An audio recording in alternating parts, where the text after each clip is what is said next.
Hello friends! One of the videos on my channel was dedicated to the transceiver QUANSHENG TG-UV2, and also I have checked the distance between two such devices in city conditions, and it amounted to 3.4 kilometers. But anyway, I was interested in the second, also very popular release, which is TG-UV2+, and as soon as I got it, I decided to make its detailed review. The main difference is that the first device is built on RDA chip and the second device is super heterodyne transceiver, so the devices function differently and correspondingly the quality also should be different. Besides their appearance, the menu of the second device also differs from this menu, and the menu of UVR50 is the same as the menu of Baofeng UV5R.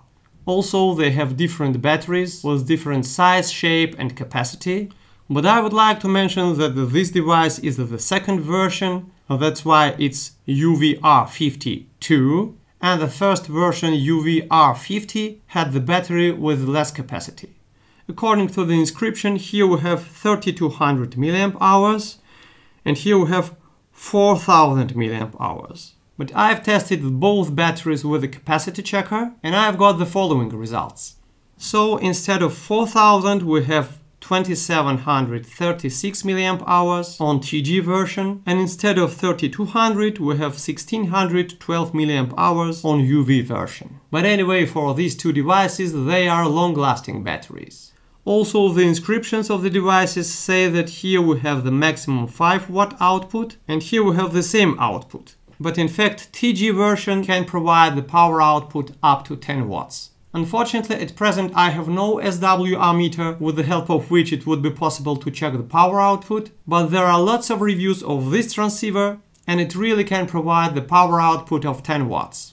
First of all, let's check the dimensions and the weight of these two devices. TG without the battery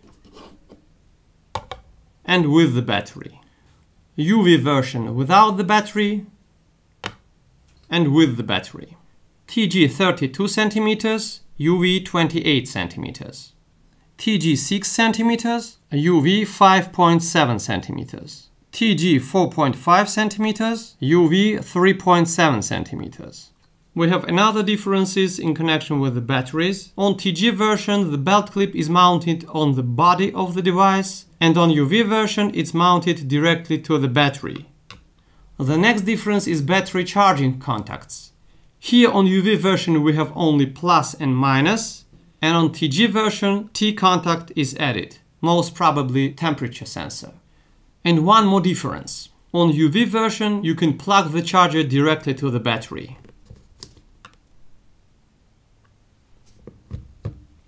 As for the chargers themselves, of course they are not interchangeable.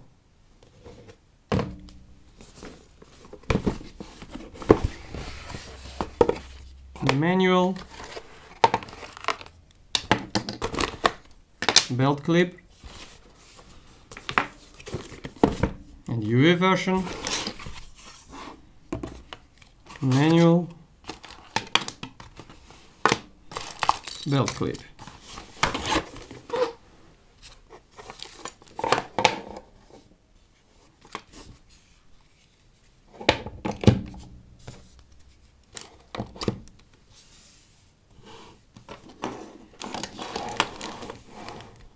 The plugs are different. On UV version we have DC input 10 volts and output amounts to 8.4 volts, 300-600 milliamps. As to TG version, it's more versatile as DC input amounts to 12 up to 24 volts. So it means that you can use this charger even in large vehicles like trucks. The output is the same, 8.4 volts, 600 milliamps. And also, according to the inscriptions, here we have output 9 volts 500 milliamps and here 12 volts 0.5 amps, so 500 milliamps. And finally, regarding the charging time. The flat battery of UV version needs approximately 4.5 hours to be fully charged. As to the flat battery of TG version, it needs 6 hours. Besides the differences of the keyboards, the microphone on UV version is below and on TG version it's above the screen. And also These two buttons have the same function, but this is only monitoring and this is only flashlight. And here on UV version, this is the monitoring and flashlight at the same time. And this is alarm button and also radio button. I mean FM radio. As to the opposite side,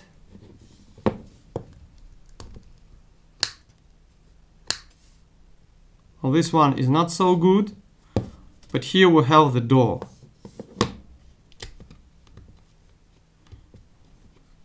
And you will never damage it. The sockets are the same. And now let's review TG transceiver, sometimes with the help of UV versions. Let's turn the device on.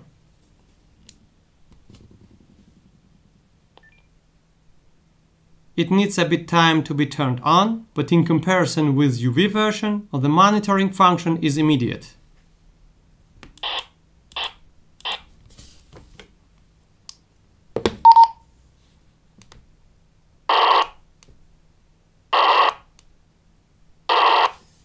Let's check the flashlight. And let's compare it.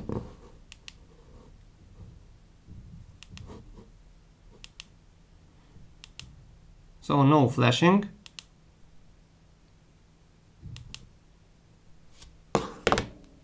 Here we have only off and on. I've watched a lot of reviews of this device on YouTube, and lots of users consider that the menu of this device is too difficult. But let's mention a very useful tip. Here we have the buttons from 1 to 9, and these first 9 functions can be found with the help of these 9 inscriptions. So firstly we need to press the function button and then the corresponding button. Now let's say that the device has not the 10th function, but in order to see the 11th one, we need to add 1 to 10. We press F, then we need 10, but we have no 10 here.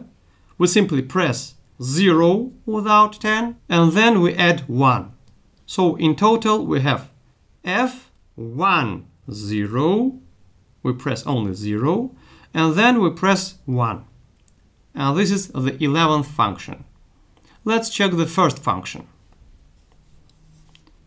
F1. Here we have middle, F, power. Now we have low. Once again, F, power, high. So we have only high, middle and low. So here we had only transmission low and high, not more. Function and second. CTCSS codes. We can use CTCSS codes. We can change with the help of the band button to DCS and to inverse DCS even, and then off. In order to save, let it be this one, we press MR-VFO, and if we want to discard the changes, we simply go back, F, without any changes. The third one, function third. This was for receiving, and these codes are for transmitting of the same function. Now we have CTCSS codes. With help of band button, we change to DCS or inverse DCS, or we may turn them off. Let's discard the changes. Number 4. Deviation direction plus deviation direction minus and deviation direction, nothing. So no deviation direction. And here we have RPT. So this is only the repeater function. The next one, 5, walks off, nothing here. The levels, first, second, third, the maximum is 9. Let it be off. Now we can save, but it's already saved. Function number 6. So if someone is broadcasting on the same frequency and you have no idea about its CTCSS codes or DCS codes, you can define these codes with the help of this function. Now we have CTCSS, and now we are searching among DCS codes and also among inverse codes. How to stop this function? No way except PTT. Function number 7. Here we have R. This is the reverse. So if you have the first frequency on receiving and the second one on transmitting, as soon as you press PTT button, the device will reverse the frequencies. Function number 8. Scrambler. But it will not work anyway because you need the special board to be inserted into this device. Function number 9. Dual watch. Let's turn it off. Here we have the arrow, and it means that this is the main frequency or main channel. In case of dual watch, we have no arrows here. So the device receives both frequencies. Let's turn dual watch off. Function number 11. Function 10 plus 1. Step 10 kilohertz, 12.5, 15 even 20, 25, 30, 50, 100. And the minimum is 5. But here we had even 2.5 kilohertz. The maximum was 25 kilohertz, but the minimum was 2.5. Function number 12. Menu. In case you need to switch to the next function, you just press function and you are in the second section. So there is no need to press 0 once again. For example, 3, this is the 13th or 14th, etc. Let's check the function number 12. Well, this is deviation setting. You can increase or decrease or even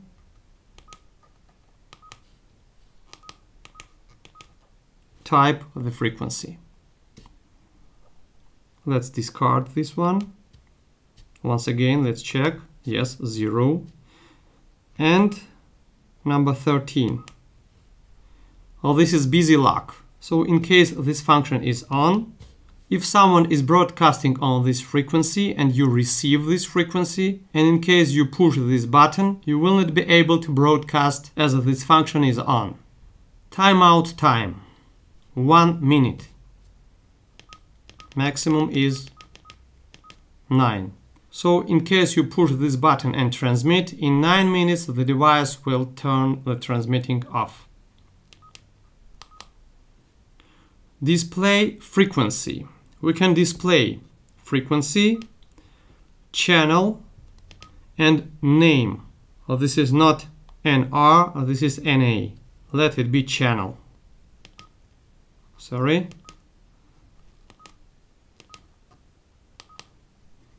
Let it be channel. OK. MR VFO. And here we have channel.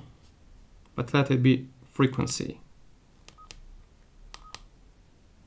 Display frequency, OK.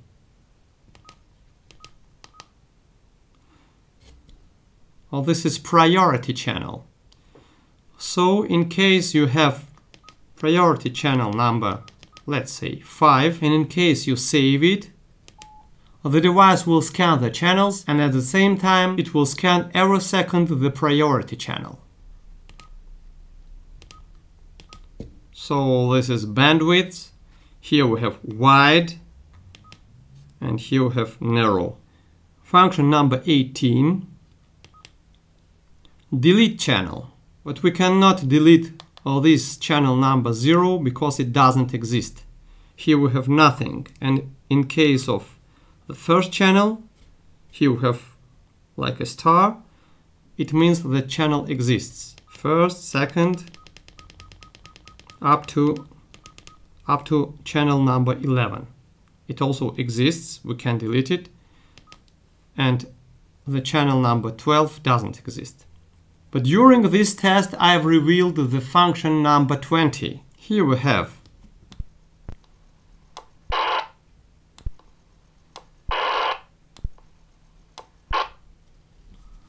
it's something like Roger that cannot be turned off. If we press F10 plus 10, here we have end on. What does it mean? Let's turn this off, save.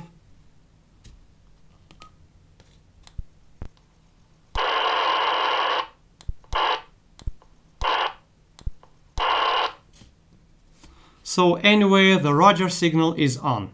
There is no information about this function in the manual, but I suppose that in TG-UV3 Plus or maybe TG-UV2 Advanced, they will necessarily add or improve this function.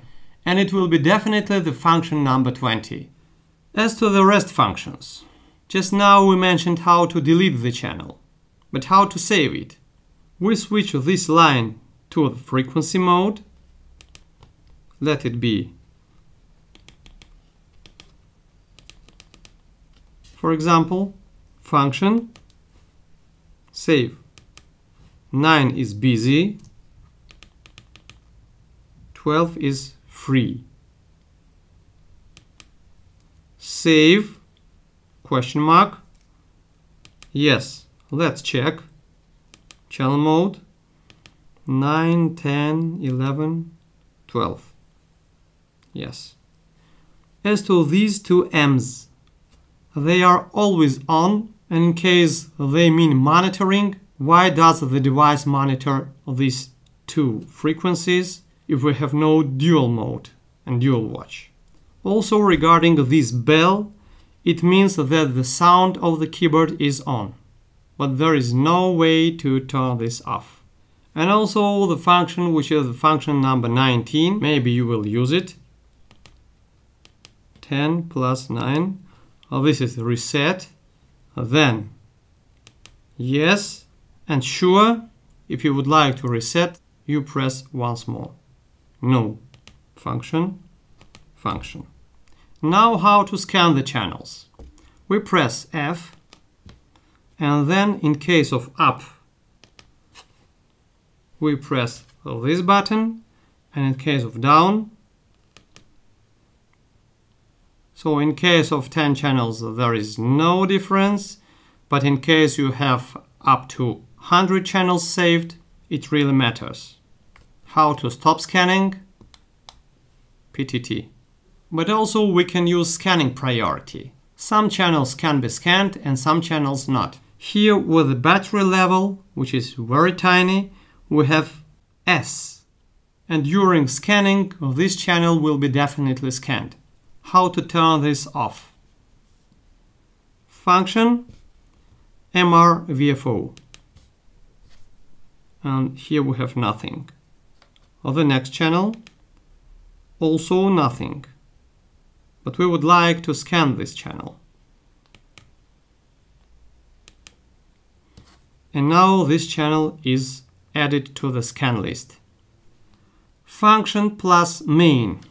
What does it change? Here we have 447, here we have 446. function plus main. Now this is the main frequency, and this is sub-frequency. Once again, and vice versa. In order to adjust the squelch level of the device, we should press F, then monitor, and here we have 3. 0 is the minimum, and the maximum is 9. Let's discard the changes. If you would like to send the frequency of 1750 Hz, you should press F and then PTT.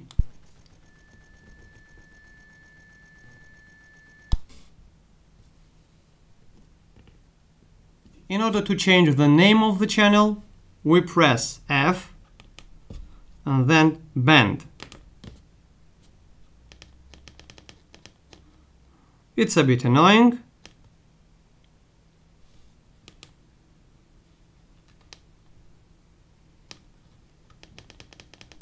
So it's not possible to press these buttons.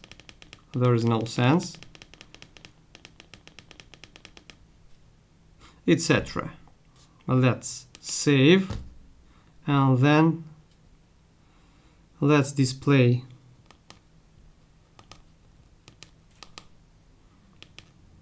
name.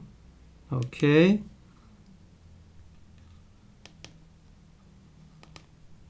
And here we have the name of the channel. If you would like to lock the keyboard of the device, just long press of the function button. And here we have a key.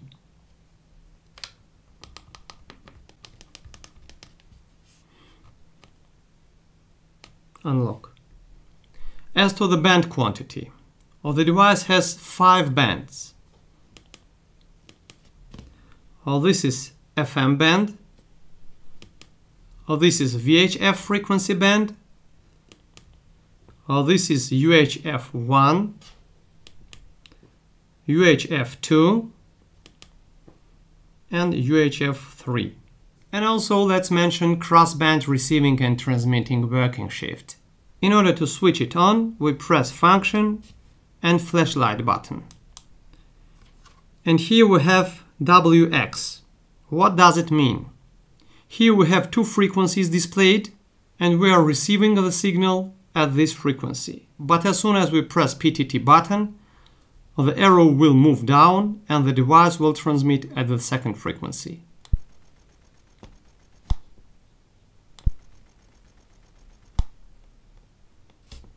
Let's turn this off. Function, flashlight, and this WX disappears. As soon as I get the second device, I will compare their behavior with a pair of UV-R50 at different distances. But before it, I decided to check transmitting possibilities of these 2 antennas together with the antenna of Baofeng UV5R, Baofeng BF888S, and also the antenna made by me some years ago, which was designed for UHF range. Because of absence of SWR meter and nano-VNA device, I've used microvoltmeter together with a diode and a pair of wires. Of course, the device will not allow to measure SWR, but anyway we can compare all these antennas and define the best and the worst one.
And also I decided to test all these antennas with the help of UVR50.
As you see from the graphs, the antenna of QUANSHENG UVR50 and my antenna have the best results on UHF frequency range. So according to the existing information, these two antennas would provide the more decent results in PMR range. And moreover, during the distance test, I plan to use UV antenna with UV device and my antenna with TG1.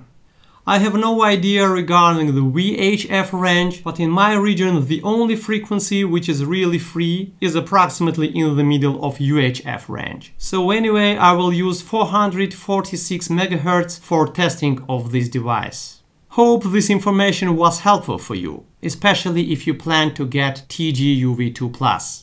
Thanks for watching. Wish you good luck.